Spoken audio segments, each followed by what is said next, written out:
Here I am waiting,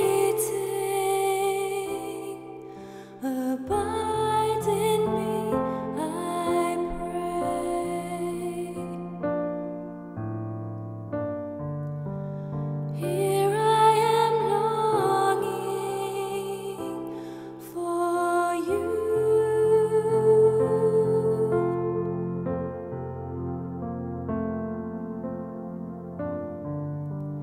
Hide me in your love.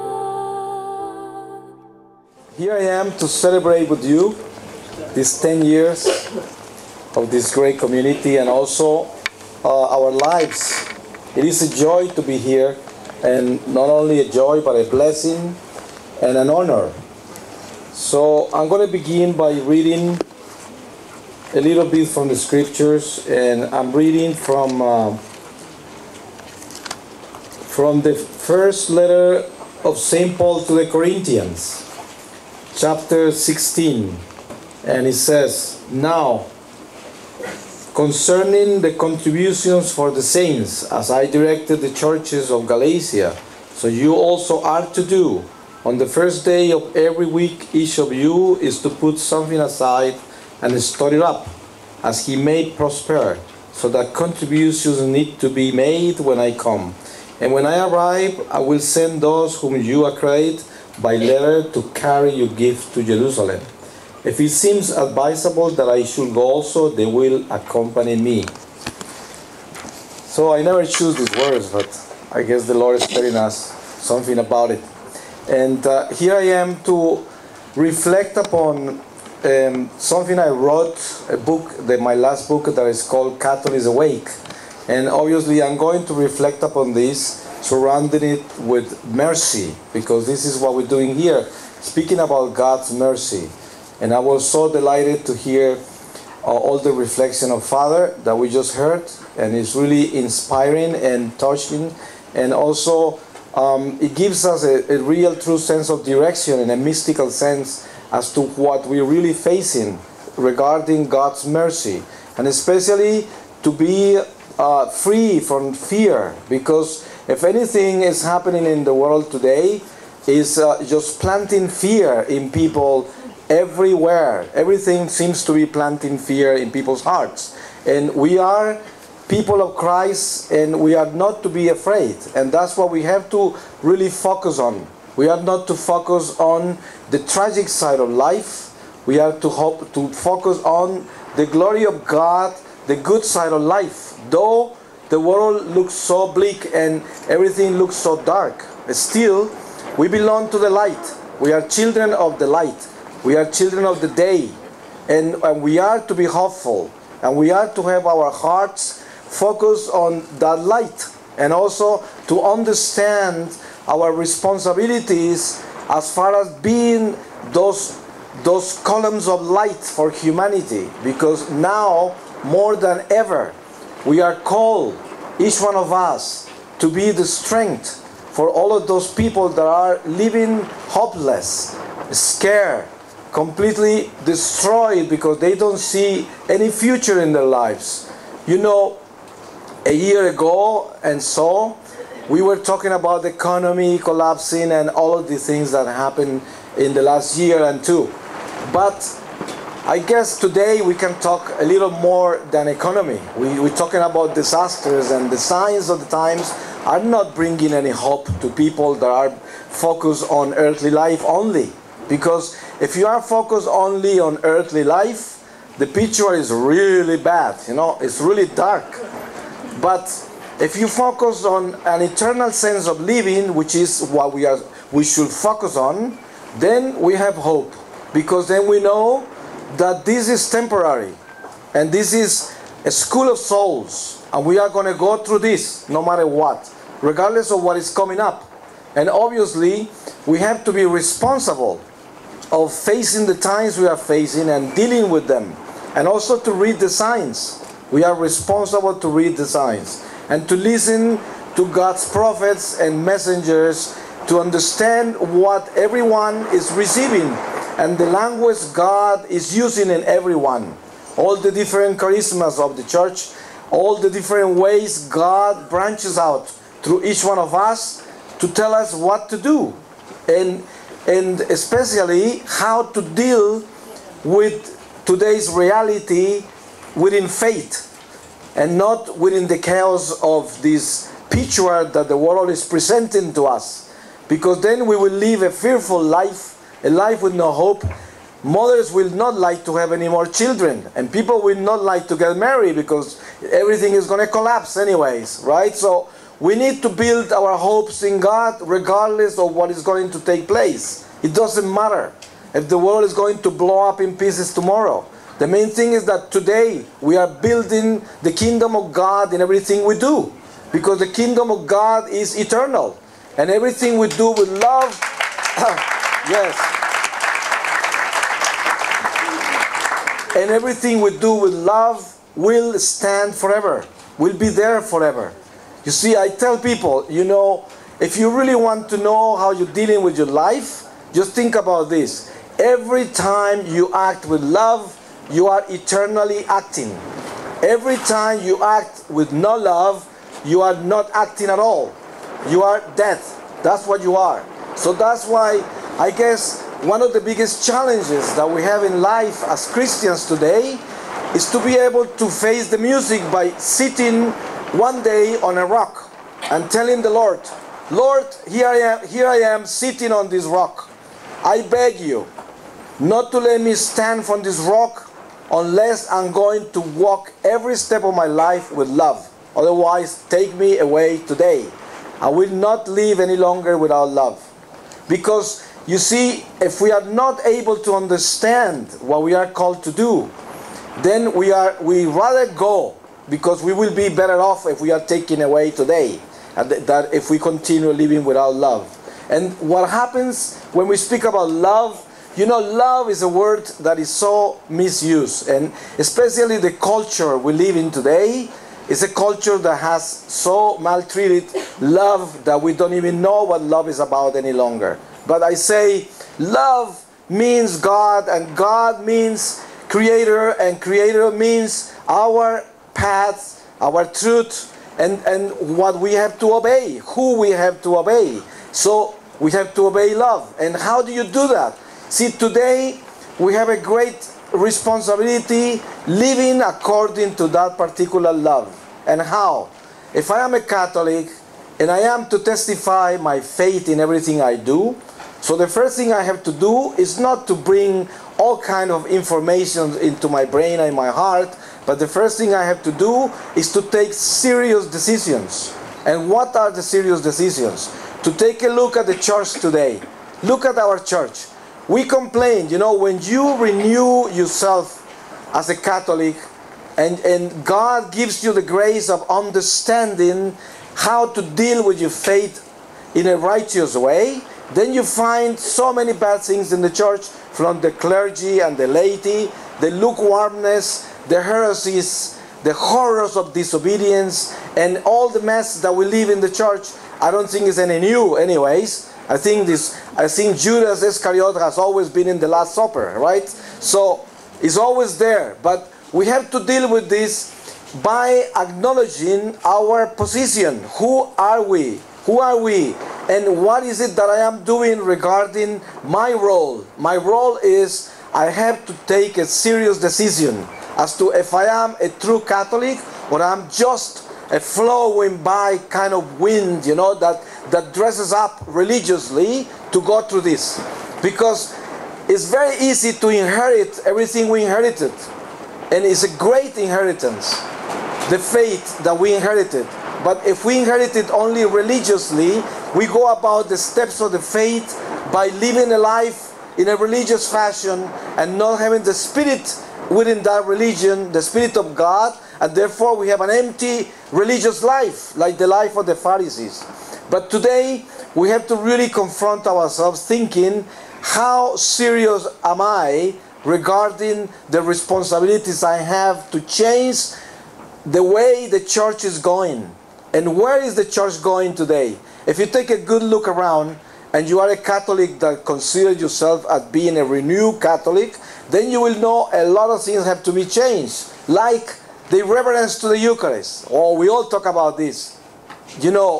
we will be able to talk about this forever, of all the reverence that we see in the church, from clergy and from laity. And that is a scandal, yes. But we are not to focus only on that. We have to find the roots of that. And the roots of that are just, all these incredible materialisms and relativisms and all these incredible forces and ideologies and philosophies that are creeping into our Christianity. And we are watering down everything. Watering down especially the gospel. So therefore we have a weak church.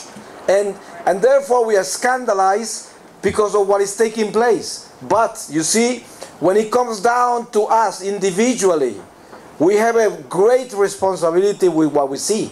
And what is it? We have to really, really take a decision of being real. And being real is changing ourselves, changing our hearts. This is our responsibility. My responsibility is not to aspire to change the whole church. I will not be able to do that in my lifetime. Even if I live 200 years, I'm not going to be able to change the whole church. But I'm going to be able to change my heart, because that is my responsibility. So we better be here today and this weekend. We better be here, sitting here with a true decision that every single information we are going to receive is going to turn us into a better human being that we came here. See, the person that came here this morning or last night should come out of here being a better one. Otherwise, you're just a loser and a mediocre. You're just a lukewarm. You're just lying to yourself. Because what are you doing? Camping out? Is this some kind of yoga class? Some kind of entertainment? Right? Yes. That's it. We have to really wake up. We have to understand that we are not able to go on just packing up information and enjoying our religious life and enjoying these great gatherings every so often and then walking away to be the same people. See, we have to really make a change. And it is a great gift of God that we have all these great speakers and also all of your hearts that become one when one of us is speaking here. Because I tell you for sure, I wasn't even sure or had no idea of what I was going to say when I come up here. No, I'm just preparing my heart. I open the scriptures and go. See, this is not something I'm trying to brag of here, but I'm saying, here is what I'm doing. I am asking the Lord to turn all our hearts into one, so that we can be together in one, so that we can be taken by the Sacred Heart of Jesus and enveloped by the Immaculate Heart of Mary, so we can all be in one heart together, at least for one moment, at least for this time of reflection. And this is what we came here to do. We came here to become one together. We didn't come here to watch each other. We didn't come here to listen to each other. We came here to become one, to be one. And that's the way we are called to be all times. Sometimes I ask the Lord, Lord, when I'm standing in the streets and I see people going by, I say, Lord, please do not let me stand here and watch people as if they were cattle going by. Because I need to feel for them. I need to have a love for them. Though they are strangers, I will probably never see them again. And I have never seen them before. But still, I don't want to stand here feeling like they are just the cattle going by. Because you see, most of the time, the sense of love we have is the love we have for the loved ones and the ones that are important to us in our lives and people that pay attention to us. That's the love we know. But love is bigger than that.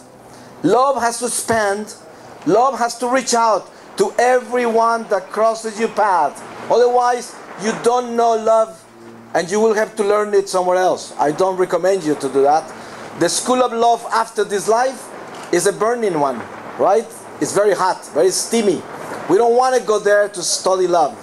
So that's why the Lord is telling us, this is the school of souls right now.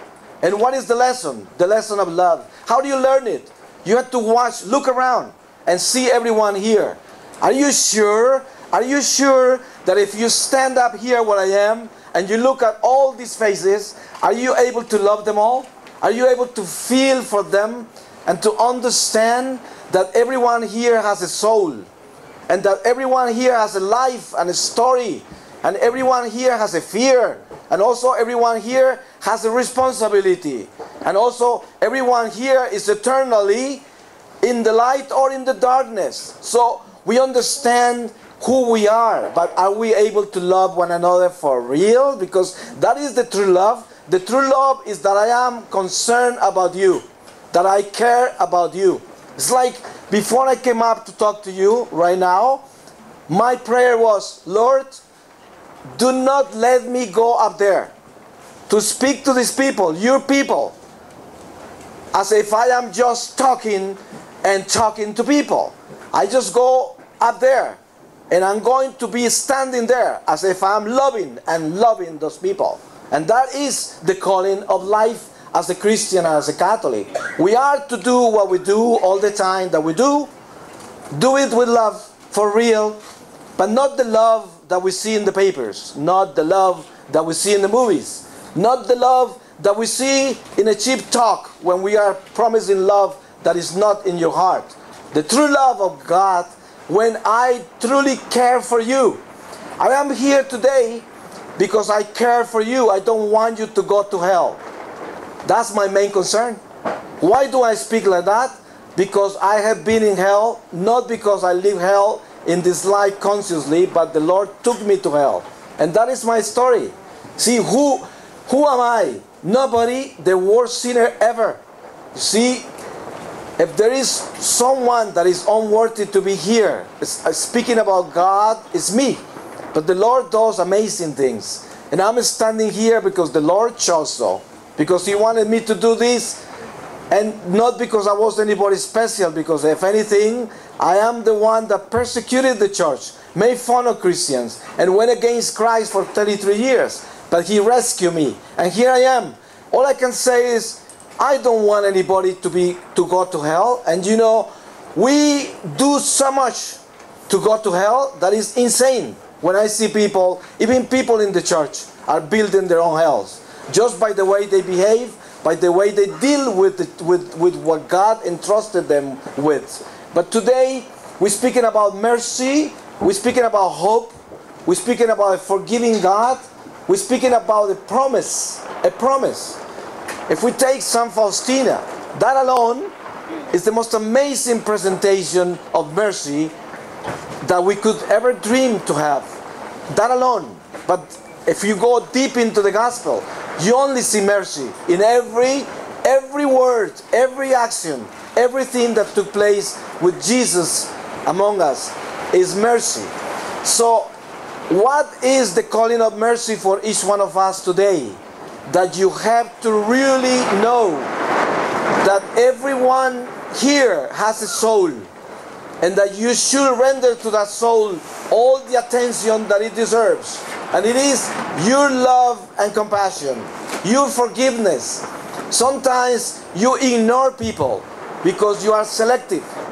Some people's noses are not of your appealing. Some people's ways of talking and dressing and whatever reasons, you become so selective because we are educated like that in this culture of death. We are selective people. We only choose certain people to be our people. The rest are not our people. We are not interested because they don't fit the part. And that's the way we grow up. But I tell you, the Lord is asking us to demolish that building, to tear down that vision of life and people. We have to change our views, and we have to change the way we look at each other. We have to really dare to look at each other as we should. We have to look at each other as children of God that are eternal and that are called to salvation, each one of us. And you have to look at every human being out in the streets, everywhere in the world, as a human being that was created by God for salvation. Everyone. The Buddhists, the Hindus, the Muslim, the Jew, the native in the jungle, each one of us, we were all created for salvation. And we are responsible for everyone, for one another, responsible. What is my responsibility with you? My responsibility with you is to love you and to make sure in my heart, my only desire is for you to make it home. It's my only desire. You know, a good mother and a good father, a good brother and a good sister, all they want for the family is for them to be well, to be good, to be faithful to God, to go to heaven when they die. That's the feelings we have for those we love. But you know, that feeling has to be extended to every human being, to everyone, especially to our enemies, especially. Because you know, if we do not learn to truly dare to love those that do not love us, we will never be able to learn about love. Because love begins where we are not able to love. That's where love begins. You think love begins where you love him so easily because they love you back? That's not any kind of special love. That is nothing. That's why the Lord said, even the bad people, the evil people, give good things to the children. So today we are challenged to understand that we are not to point fingers at anyone. There are people in the world that seem to be doing a lot of evil. But will you call them evil? You couldn't possibly. They are human beings. And you know who evil is? Evil is evil. It's the devil. It's not people. See, when I had my experience of purgatory, I had experience with Our Lady. And Our Lady came along and I was standing in the midst of all of my sins of 33 years. And they were spirits, my sins. And when I would look at one of them, I could see when I was tempted by that particular spirit. When I consented that temptation, the whole consequence of that sin, how it had affected my whole family, generations to come, souls in purgatory. When Our Lady came along, right to the water of the lake where I was, which was a purgatorial state, she wasn't looking at the spirits, not at any of them. She was looking at me, and she told me, those are not you. She said that. Those are not you. They are sin, and you are a sinner. And she taught me to distinguish between a sinner and sin. And it's so important. That's why the devil tricks us. Because you will say, oh, these people are evil. Look at what they're doing. That's your mistake. Big mistake. People are not evil. But evil works through people. So we have to remember, it's not about the sinner. It's about sin. And then separate the two of them. And then you will be okay, because then you will learn to love those that do not appear to be friendly, those that do not appear to be on your side, because they are human beings and they need your love and they need your compassion, so the devil can be intimidated in them and leave them. Right? If I have an enemy, that means the devil might be working through that person to hurt me, if that is the case. So what do I do? Hate that person? No, what I have to do is I have to love that person even more, so that the devil gets intimidated, because the more he shoots at me, the more I love. So he has to go, because he doesn't want me to love. Right?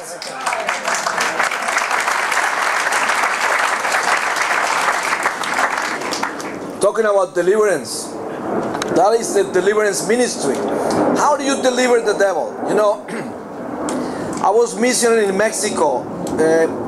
Usually I have a large mission in Mexico. Last time I went 33 days, 28 cities. And one of the places where I was a big gathering of exorcists, Mexican priests. And they had somebody from the Vatican. So now one of the priests said, yes, I use all the prayers of the church, but lately I have been exercising with Our Lady of Guadalupe. And this is what I've been doing. And it's been so effective, that's all I do now. See, I scared the devil with Our Lady. But the way he scares the devil with Our Lady of Guadalupe is because he is so close to Our Lady in every aspect. First of all, he's a very holy priest. And secondly, he's so devout to Our Lady in every aspect of Mariology that he is the most intimidating priest to any demon that come along. And then what he does is he does everything with the most amazing love. These people that are possessed, they come along and he begins to talk to the person, not to the spirits. He never addresses the spirits. He talks to the person and begins to love the person and to give that person so much love talking about how much Our Lady loves that person, and you won't believe how it turns. It becomes the most amazing deliverance you could ever dream to see. The most incredible power. But for that you have to be involved in that kind of love with Mary in order to be an exorcist of Our Lady. And I say, you know, sometimes, one time someone in Poland told me, okay, write down this exorcism prayer of Saint Anthony of Padua. And you probably know it. It's just 3 sentences. And I said, the Lion of Judah triumph, away spirits of evil, Alleluia, Son of David. And I said, yeah, that's very good. But you know, you have to be very holy for the devil to obey you with those 3 sentences, right? There is no formula. You see, imagine some people pick up sentences from saints and say, oh, this is what St. Patrick used to say to the devil. You say, very good. You better become one like St. Patrick in order to be, because you see, holiness will hold the truth. And then, therefore, you don't even have to say it. Because you are what you are, and the devil will not like to be around you. That's as basic as that. Some people say, what can I do to get my children to convert or to come closer to God, or my husband, or my family, or my friends? And the only answer to that is, you have to feel yourself so much of God that the devil is so scared he's not going to even get closer to your family, right? And that's the only way you can bring graces to people. Because sometimes you find good Catholics that come along and say, well, you have all these mystical experiences with God. Do you have a powerful novena you can recommend me? Because the ones I have are not that powerful, you know? It's like, you see, what do you say? What can you say about that? It's like I'm saying, wait a minute. See, a religious life filled with devotions is a beautiful thing, because those are traditions and are beautiful, and there is so much in them, so many blessings. And I feel sad when I find priests and people that do not respect all these religious devotions, you know, that we have traditions in the church, novenas, and all kinds of devotions. They are powerful and beautiful as long as we have a spirituality with it. But at the same time, that plays in a surface of superstition for those that do not have a spirituality. They become the scandal of the church, the prey of the Protestants, and they become just a nuisance. You know, they become very annoying because they're looking for power, and that power is not to be found in those novenas. You know, the way they prayed, the way they go about it. So I would say, when I wrote this book, Catholics Awake, this last book, I wrote it, it took me like 2.5 years. And I was writing the state of the church today as I traveled through the world in the Catholic Church. And the most amazing thing about writing that book is that you will expect that to write a book, you will need a peaceful place, just to go away, relax, and write a few pages, and go on with your mission. But to me, it was the opposite. Every time I had time, peaceful time, I couldn't write anything. Nothing will come out. So that book, I wrote it in noisy train stations, airports, shaking airplanes and trains. And that's what I wrote the book, over 200 pages of that. And it was always in a critical situation. At the end, I found out why I had to be under a lot of stress and pressure in order for all of that to come out of me. And that is the way sometimes things happen in our life. You know, sometimes we live such a peaceful life, and then we become so easily going about everything that is transcendental in our lives, and we don't pay attention. But then when something rocks our boat, and things go apart, and then things are not working, then we wake up. But you see, the most important thing today, if we are here together, reflecting about our faith, it is to understand that God doesn't want us to wait until the boat is rocking. He wants us to do it now while we can. And today is the day for us to take serious decisions about our faith and to become real Catholics. And real Catholics are, to me, based on the experience I have, that is not the most important one, and it's not the first or the last one, but it's one more experience in the church. based on the experience I have of God, I think the most important thing to do for us, for all of us to do, is to really wake up into true love. And true love is a true spirit of service, when we are really, really living our life to serve our neighbor only. That is the beginning of true love, the beginning of true life. You notice sometimes you find mothers that are always serving everyone tirelessly. You know, they're always moving and with a smile like this. And they could be sick, nobody even knows when they are sick. See, and they run from one place to another and they die like that. And then when people speak about that mother, they say, she was always giving, always working, right? But she was never tired. She was never exhausted. Because everything she did it with love. And that's what love does. When you do things with love, you don't get exhausted. You get normally tired as any hard-working day. It will leave you tired at the end of the day. And you go to rest a few hours, you wake up again, strong enough to go again.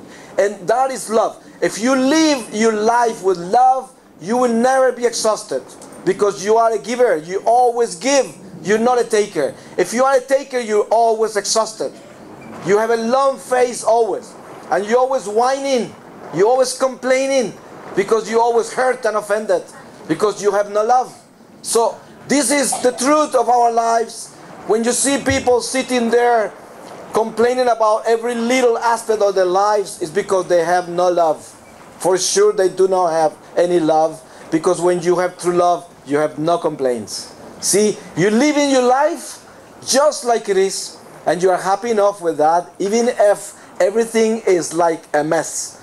Whatever is taking place in your life, it doesn't matter. You still have a smile. See, in the midst of the most horrendous situations in life, you still have a smile, you still have hope, and you're still walking along with your misery. And then everybody will be inspired just by watching you, just by that, without doing more than that. And that's what we need in the world today. We don't need smart people. We don't need intelligent people. We don't need people that are so well structured and so groomed and manicured that they can come here and seduce you with the most beautiful speech and give you all kinds of sophisticated information. What good does it do? What we need to do is we need to talk about reality. Reality. How do we go about changing our hearts and walking with love in our bones? That's what we need to talk about it. We need to speak about who we are today. See, if you look back in your life, think about this. Do you believe that today you are a much better human being than you were a month ago? That you are better? If you are better, you are a pilgrim. You're walking towards the home of the Lord, towards the house of the Father. But if you are not a better human being today than you were a month ago, you ain't walking and you ain't a pilgrim. You're stuck, right? You're just an earthly human being, a sad earthly human being. That's who you are. See, and we have to be realistic about this. Because you see, we could bring into our hearts all kinds of sophisticated knowledge. And even about God. But what good does it do if I am not becoming a better human being? If I'm not able to forgive more, to have more compassion, to have a spirit of service that flows out of me like natural flowers, like I go out and give and I don't expect anything back. That's the only way we could consider ourselves being good, or walking into a path of goodness, is when we are able to give. You know, regardless of what we're doing today, if I didn't come here to this gathering in order to give myself to everyone here, I didn't come here. I'm just a phantom. You know, I'm just a ghost. Because the only ones that are present here before God are the ones that came here with love. The rest are dead. Because people with no love, where are they? They are in the darkness. Because that's where unloving people belong. They belong in the dark. They are not to be seen. If we were all to die together here, the only ones you could ever see here after this is gone is those that have love, because they have light and you can see them. The rest will disappear. Because if you don't have love, you don't have light, you have no life. So the main question is, do I have love? Do I have love? Because even those that are looking to have love, they already have love. Because love obeys, and love is always there when you look for it. That's what God is omnipresent. Why is God omnipresent? Because God is love, God obeys, God is always there because He is love. Therefore, He's always there. So if you're looking for love, what do you get? You get God, because God is love. So therefore, if we are standing here in the midst of this incredible opportunity of being one together, then God called us for the greatest gift of all. And it is for me to dare to feel one with each other, and not to feel like anybody around me here is a stranger. That I feel, it's not that we need to hug each other and acknowledge each other, but we need to recognize each other in our hearts. We need to know that inside our hearts we belong together. See, one of the most magnificent revelations I received from the Lord was to see how life goes on. We hear about this. We know about this through our Christian faith, through revealed truth. But I say, I saw how life goes on for real. And the person that God created, this person that you're looking at here, and the person that you are today, we will continue on living. The face you're looking at right now is going to be eternally going on the same way, the same face, if I make it into the kingdom of God. So the only difference is that I'm going to be perfect. When I saw the Spirit of the Lord in the glory of the Lord, not because I entered the glory of the Lord, but I saw them to the eyes of Jesus. And one thing that was extraordinary from what I saw was to see persons, people that were already in the glory of God, but they were persons like you and me, only that they were perfect. You could say, yes, they were in an eternal youth, but could you compare that youth with any youth that we know now? No, it's not like that. It's way beyond our understanding. It's like when I speak about purgatory, I say, yes, we hear about the pains in purgatory, but I tell you this, souls in purgatory are light years ahead of us. No soul in purgatory would like to come back here. I guarantee you that. It's like me wanted to go back into my mother's womb. Would you like to do that? No way. A soul in... no way. A soul in purgatory will not like to come back into the womb of the earth. No way. See? It's out already. It's born into the spiritual realm. It's already in the fullness of the Spirit, not in the fullness of the glory, but in the fullness of the spiritual life, which is our life. That's where we are going to. Eventually we make it there, maybe tonight. So we go. And the calling is this, to understand that those souls in purgatory are light years ahead of us. It's undescribable what they are and how they're doing. I speak about this in this sense. You know, our voice is the most amazing spiritual power and gift. That's why the devil loves our tongue, because with our tongue he whips everybody, you know, hurts our soul, offends God, and hurts our neighbor. But our voice is an amazing gift that will be with us if we make it. See, souls in purgatory have the most amazing voice. If you were to hear the voice of a soul in purgatory, even if the ones that are in the lowest state of purgatory, you'll be amazed, you'll be in ecstasy to hear the voices. That's why for us to hear celestial voices, we have to be in ecstasy, because we will not be able to do it in a regular way, in a normal, natural way, because the only one that could see an angel face to face and speak to an angel face to face was Our Lady, because she was sinless, right? And she was able to face an angel face to face, and she didn't die. Because the frequency of love, of perfect love, is so high and above us and beyond us that we will not be able to hear a voice without dying. That's why we go into ecstasies in order to hear a celestial voice or a voice of a soul in purgatory.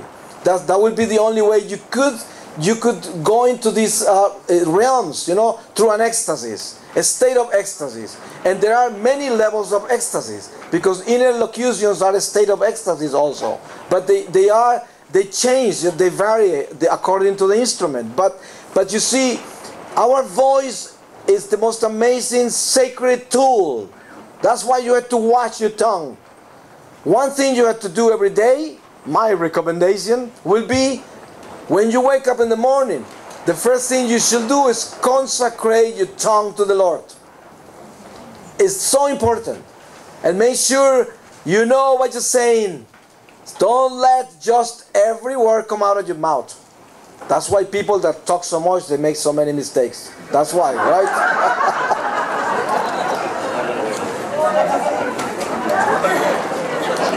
Because, you see, the spirit of evil is prompt to use our tongue. Of course, you know why? Condemned souls, the first thing they lose when they enter the abyss is they lose their voices.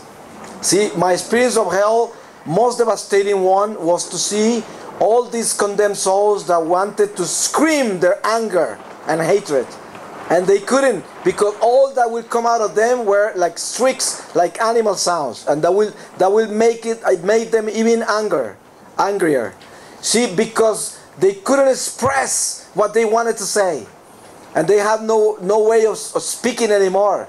Imagine how horrible that is. And they will scream, and all these animal sounds will come out because they don't have a voice any longer. So when you see a possessed person, and you hear these weird voices coming out of them, and people that have spirits in them, you think that voice is the voice of the spirit. No, that voice is the same voice of the possessed person, only that the frequency is changed by the presence of the evil spirit that is out of tune. See, that's what it is. It's out of tune. So when a person is very holy, like a holy priest or a holy person, is able to know when someone is in mortal sin, because their voices are out of tune. See, when you are in mortal sin, your voice is out of tune. I tell you this, a mother is able to find out when a child is lying. Why? Because the voice is not together, right? Same thing with a lying husband. It says, "Where were you, honey?" I was in shopping. Yeah, right. You were shopping, right? It's like this is something so important to understand. It's like see, our voices are spiritual, and then the closer we get to God, the closer we get to understand how we have to enter the realm of love deeper and deeper every time, every day. The prettier our voices. See, our frequencies begin to change. And that's why sometimes someone that is really holy, just by talking to you, will give you a healing. Some people, just by saying a few words to you, you will feel the relief. You will feel the real consolation. You will feel touch inside your heart, just by a few words. That's why to tell one another, "I love you," when you really mean it, is a healing word, because it comes from the Spirit. And only God can say that through you. Only God. So, therefore, if we are faithful to God, our words are the Holy Spirit always. That's why a big lesson to be learned from the Gospel is that of Jesus telling St. Peter, "Away from me, Satan." We know that he wasn't calling Peter Satan, because Peter was a good man, and I'm sure he wasn't in mortal sin. But who spoke to him? Satan spoke through Peter. So what does it show you? It shows you that regardless if you are or not in grace with God, the spirit of evil is able to enter your tongue for a second and say something you shouldn't say. So even holy people, very holy people, can say something wrong that humbles us. And every saint knows that. If you read the life of the saints, regardless of who that is, the greatest saints, they will always tell you that they made big mistakes in things they said, you know, because the devil just won some of the races, you know. He's sometimes ahead in some of the things. He's an angel, right? He's fast. So now, I will say this.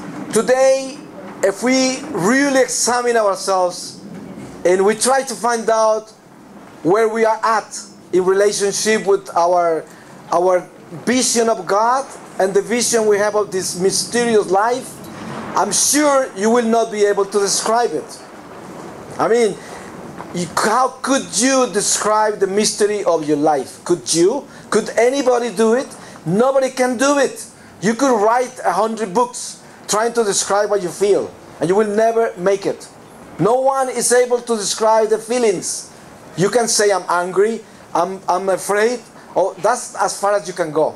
But to get there and describe the roots of everything that are affecting you, or all your emotions and feelings and the way your senses are reading everything around you, and that memory bank that you have, that hard disk, you know, that you have, that is undescribable. And you know why I'm saying this? I'm saying this because we have to be aware of how mysterious our life is, and therefore how much compassion do we owe to one another. We owe a lot of compassion to one another, because we never know where everybody else is at the moment, right? I don't know where you're at. You don't even know it yourself. So therefore I have to be compassionate. I have to be forgiving. I have to be understandable. So that's why the only way to deal with one another is forgiveness. It's the only way. I have to forgive you. It's like, how do marriage held together? You know, because they forgive each other. Because otherwise they will never be together. See, it's impossible. See, the first thing you do is to find out that your wife is imperfect, right? It's like, oh, that's the biggest problem, right? When you find out your wife is imperfect, right? Gee, I want to walk away. I made a mistake.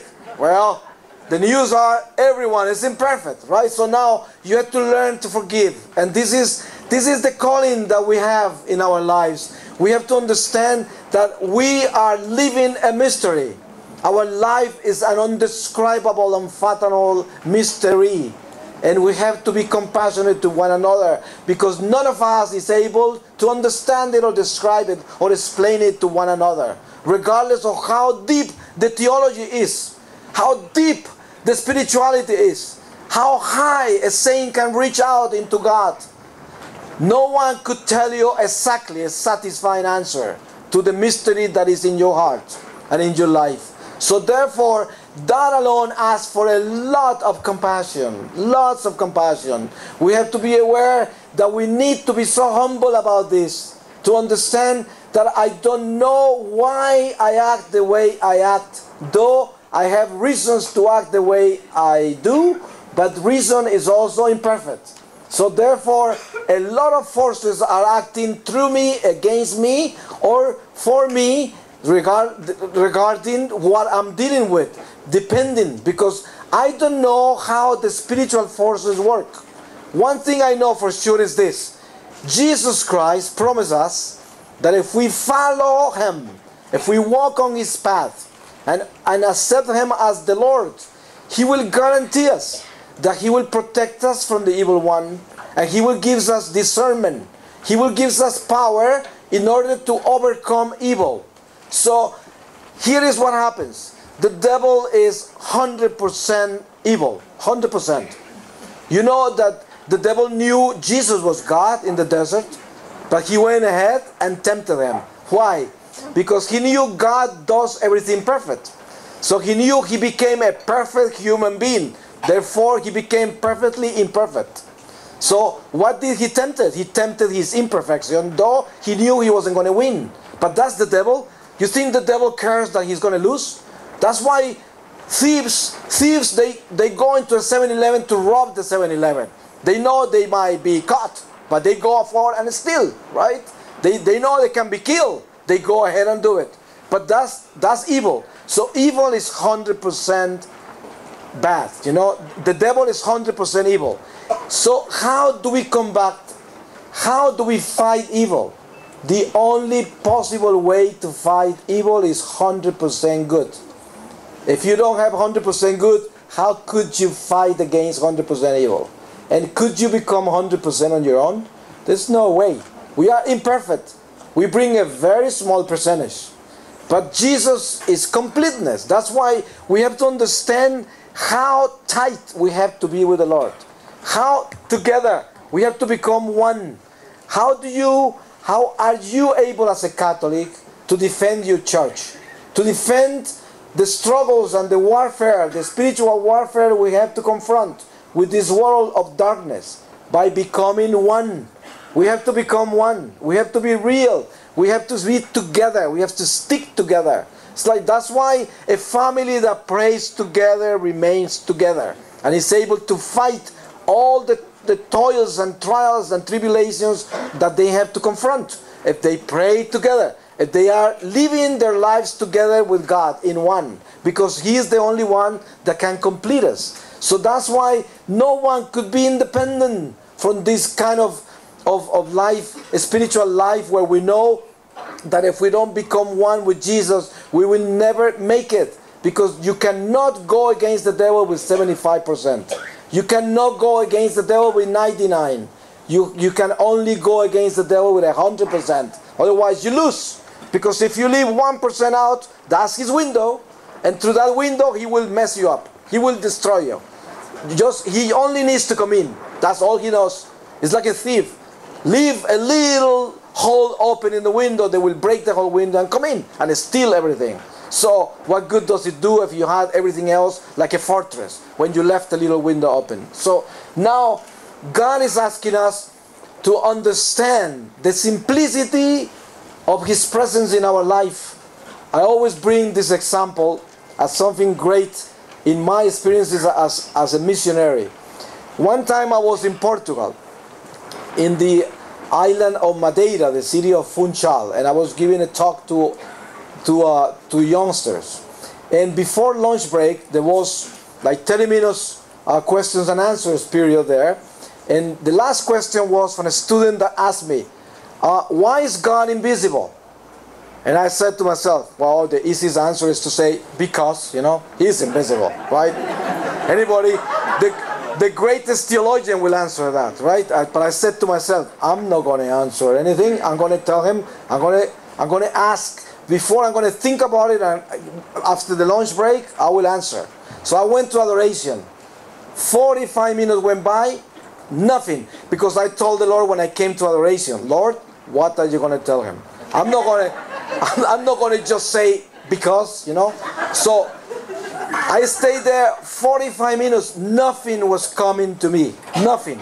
45 minutes exactly later, I only had 15 minutes left for my lunch, right?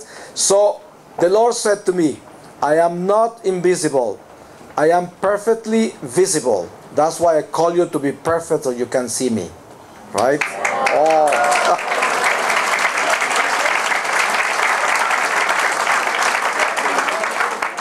When I came out and told the youngsters that, there was a silence in the room. That was a very deep silence, but it was a joyful silence, because it is the answer, God is here amongst us. God is perfectly here, and we know He is so visible, but we are so imperfect. How could we see Him? It's like when we have the great love of our mother, and she has to die for us to know how much she loved us, right? So her love was invisible to us and became visible when she was gone. And that is exactly what happens with God. God is amongst us. He loves us. He's doing everything for us. But do we see Him? Yeah, we will see Him. But I hope we don't see Him right when everything is over. Because then it's too late, right? So now, this is the time to see God in our lives. And God in our lives is us. That's God in our lives. How can I see God? Looking at one another. That is God. If I love you, I'm seeing God, and I am obeying God if I love you. If I do not love you, I'm not seeing anything. I'm not going to see God ever and I'm dead, as good as dead. That's what it is. Those that walk without love are dead people. They are not alive. And we have to understand that, because it's so sad for me to see, as I travel the world through the Catholic Church, to see all these Catholics fooling themselves thinking they are people of God when they are not. They are not. They are just religious people, right? And they go about religion so busily, so. They are so busy in the church. They do so much, but they're just Pharisees, because they don't love anybody. They do not forgive anyone. They are filled with themselves. They are complainers, whiners. They're always gossiping. They're always persecuting somebody. No priest is holy. No one is good. No one. And these things are sad, because, you see, we are the hope of this world because of the Eucharist. We are being fed with the bread of life, not for ourselves alone, but because every time we take the Eucharist, every time we take communion, and we are in grace with God, we feed all of humanity. Some people here have heard when I told you about what the Lord taught me about the Eucharist. But to end this reflection, I'm going to recall that. The Lord told me that as much as we have an ecology, you know, we have the ozone layer that protects us from the sun rays, and we have so many elements in nature that gives us a balance, you know, to survive as cellular organisms that we are. But the same way in the spiritual world, we, with the Eucharist, we feed all of the souls of all of humanity. When you wake up in the morning, you don't remember that the ozone layer is providing a filter for you, for the sun not to bake you, right? So now, a Muslim in Pakistan that wakes up in the morning, he has no idea that the communion I took this morning fed his soul. He doesn't know, but it did. And that's what we have to remember, who we are. We are the food of all of humanity because of the Eucharist. So, the biggest and the saddest moment of a Catholic when dying is to find all the wasted Eucharist. See, because you know, you could have saved so many souls, you could have fed so many people that could have been able to love more, and they would have had the strength of the Eucharist that you were to take, that you were to eat, because you were eating for everybody else. So, and this is very important to understand. So the Eucharist is not only for me, the Eucharist is for every living soul on earth. That's why you wonder, what happens with all these people that have died, passed away, and never met Jesus, never had a chance to take communion? Look, we have like 2 billion Muslims. They will never take communion, but what happens with them? We feed them. We feed them. So the more Eucharistic you become, the more aware, the more love in the world. And then we have to understand, because the Eucharist is our strength, it's our food, it's our life. And that's why we have to focus on that for real. But for that to be what it is, we have to reconcile. And we have to remember, that confession has to be the confession of a sincere human being. Who is a sincere human being?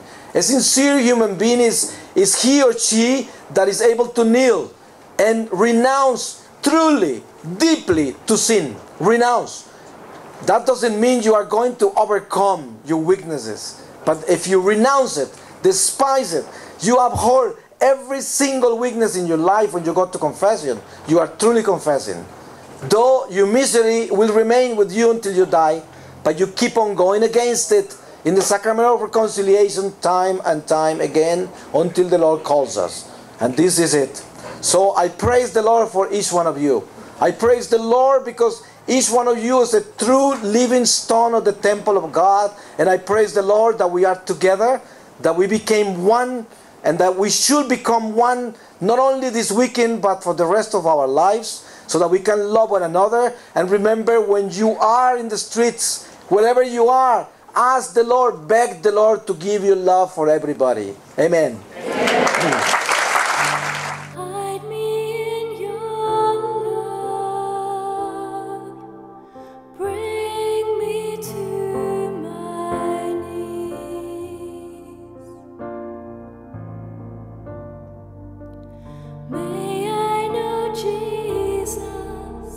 more and more.